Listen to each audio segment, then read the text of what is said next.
Hi, this is Potpourri. I just want to tell you that this is a video series to help you decide if raising backyard chickens for egg production is right for you and your family. I'll also discuss all the things you need to consider to raise healthy egg layers. I really hope you enjoy the series. Wow, it's really cold today. It's supposed to get down to maybe even double digits under 0 Fahrenheit tonight. Just been feeding and watering the chickens and my fingers are going numb. And if my fingers are going numb, how are the chickens? Okay, I can't keep this up.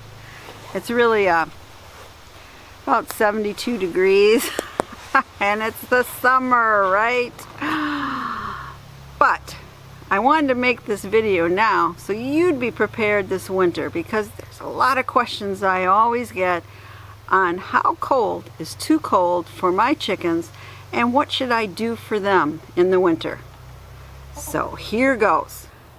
So the first year I had chickens, when it came around to winter and we started to get the weather report that it was going to be at least 10 degrees Fahrenheit below 0, I started to panic.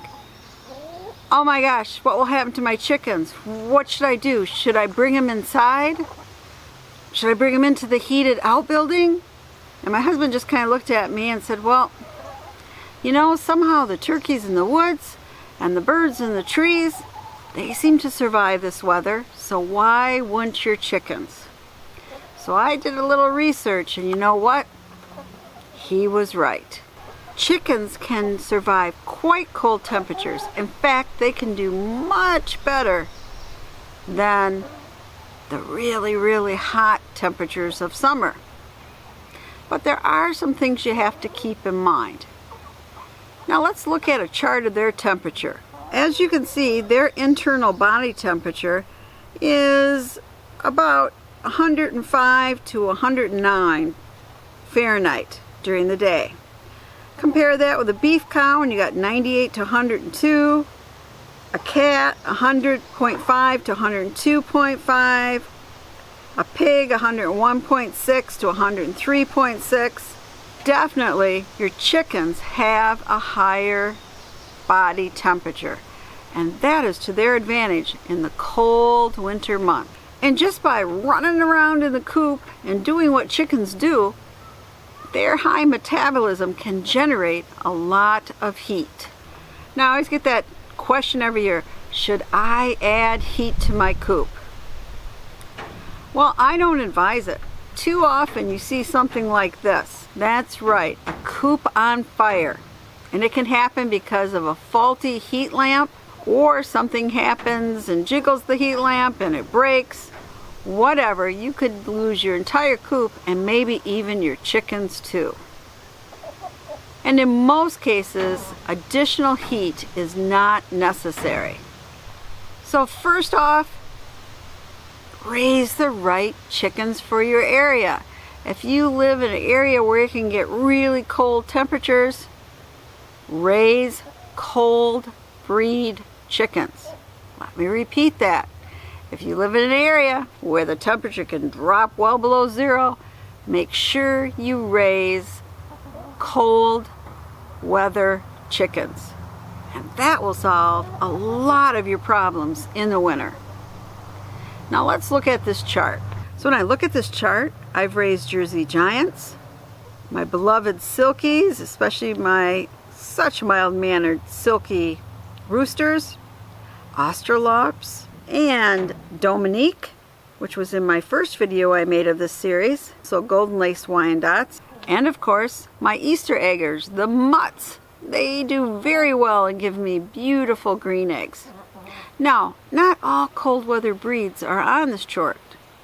You will notice that Isa Brown isn't on this chart, and I do have an Isa Brown chicken, and again, she does very well in the winter.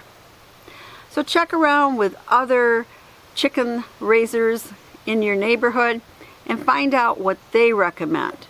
What breeds are cold hardy for where you live? One of the things that you look for in a cold breed chicken is how high is their comb in their wattle. Now, this is an Easter egger, which are the mutts, right? But look at that, hardly any comb and no wattles. And half the time she puffs up her cheeks. So she really isn't a worry at all in the winter. And what chickens do to keep themselves warm is they poof, poof, poof way up, right? You've seen that in wild birds. And that creates little air pockets. And then their body heats that air pocket and they stay warmer. The other thing they do is at night, their head, yes, your head, they sleep underneath their wing, right? So they protect their comb. And you'll see them sometimes, I do call it doing the flamingo, standing on one leg, right? Because they're heating one leg and then they'll go heat the other leg. And at night, when they roost, their whole chest, their body area, goes on the roost on top of their feet, and that keeps their feet warm so they don't have to worry about frostbite. Now, I have chickens that have more of a comb and more of a wattle. And if you have roosters, you know, you have to watch them even more. So, one of the things you can do to prevent frostbite is this. Especially before they go in at night, you can put on some bag balm right on their comb and right on their wattle, or Vaseline or even coconut oil. That can protect it so they don't get frostbite. And a sign of frostbite is it turns black. And generally, if there's a little frostbite, it'll just fall right off. That's right. But you do want to watch for signs of infection. One of the things, if you get an infection, is you want to use some antibacterial stuff like Neosporin, or I have this Vetericin, and I keep this in my first aid kit for both my rabbits and my chicken. And this is great for wound and skin care. So if you did get a little bit more than just the black area and you're afraid there's an infection, then use your antibacterial or this right here, and that's a great way to save your chicken. The other thing you can do is change your feed in the winter or add to it. Now, I've told you before, I use 17% protein layer feed. But in the fall, when my hens are molting, or in the winter, I change it to 18% protein to just give them that little extra to help them get through winter. And I also, in the evening, give them a treat of cracked corn, because carbohydrates are quick to energize and it helps heat them up for the night. Again, if you're giving your hens some cracked corn or a scratch or any other treats, make sure it is 10% or less of their diet, or else they might not get all the vitamins and protein that they need to be a healthy chicken and to give you plenty of eggs. Now, one of the most annoying things about winter is that water freezes really fast, right, when it's cold. So you might have to go out multiple times during the day to give your chickens fresh water. One of the things you can do if you are using a bowl and you don't have electricity convenient is try to insulate that bowl. Some people have used tires or hay around it, whatever could raise that temperature so ice does not form as fast. And I've heard that if you put ping pong balls in the water, I know that sounds strange, but any breeze will make those balls go around, and that helps kind of de-ice so ice doesn't form on your water. So try it and see if it works for you. Now, I have electricity adjacent to my coop, so I use an electric water heater, and it works great in the winter. And that way I don't have to come out every time I leave from work and when I get home, and maybe my husband during the middle of the day, give them fresh water. I don't have to do it. However, if your temperatures get cold enough, which is generally below zero, even a heated water heater may not prevent ice from happening.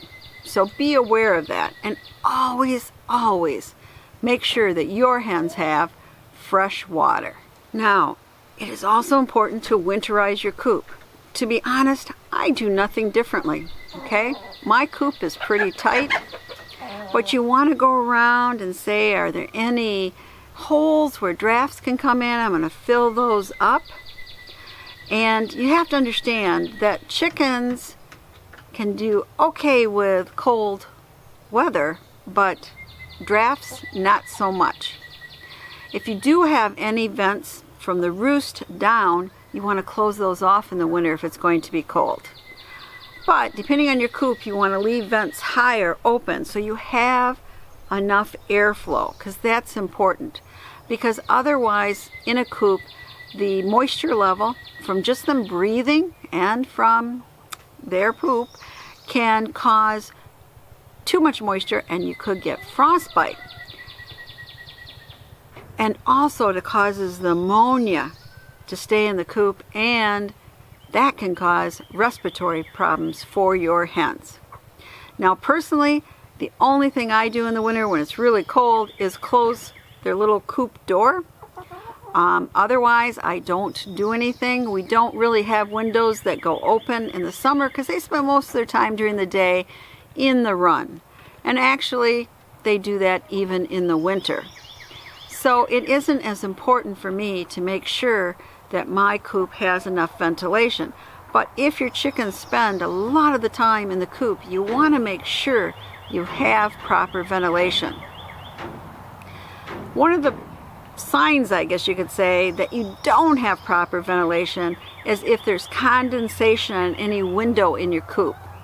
If you see that, you've got a problem, and you have to have more ventilation in your coop, even though the temperatures are very, very frigid.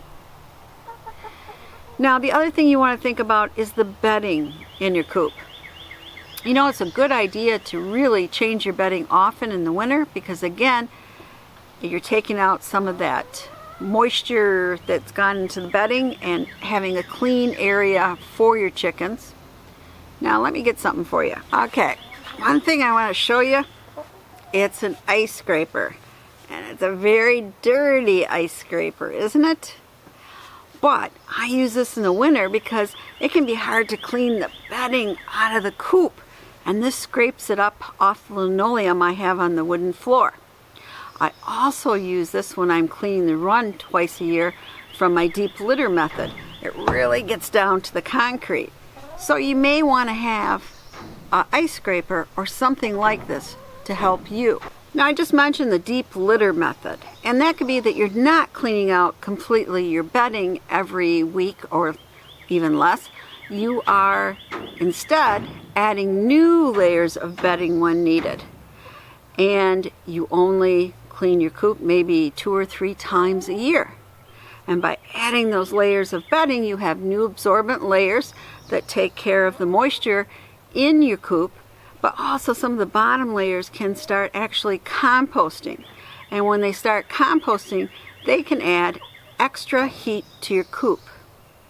So personally, I use that deep litter method on my run, but I do not use it in the coop. I try to clean that up regularly. If you have windows in your coop or maybe vents that are lower than the roost, you may wish to cover them from the outside with a blanket, wool blanket, or I've used before on my rabbit hutches that thick, see-through kind of vinylish plastic that you can buy at the fabric store. I think it's more for probably lining like picnic tables or something, but it really does a great job of keeping some of the cold out and keeping the heat inside your coop. Anyway, I've had a lot of fun making this series, but it's been a lot of hard work. That's right, it has. Oh, so this is the last one in the series. I might add ones on later, about molting and what to do if your hen isn't laying, those type of things, or bad behavior in your hens. But for now, this is it. So I really hope it helps you if you want to have backyard chickens, and she wants to get down. And I hope you have enjoyed the series. Enjoy your hens and, of course, your eggs.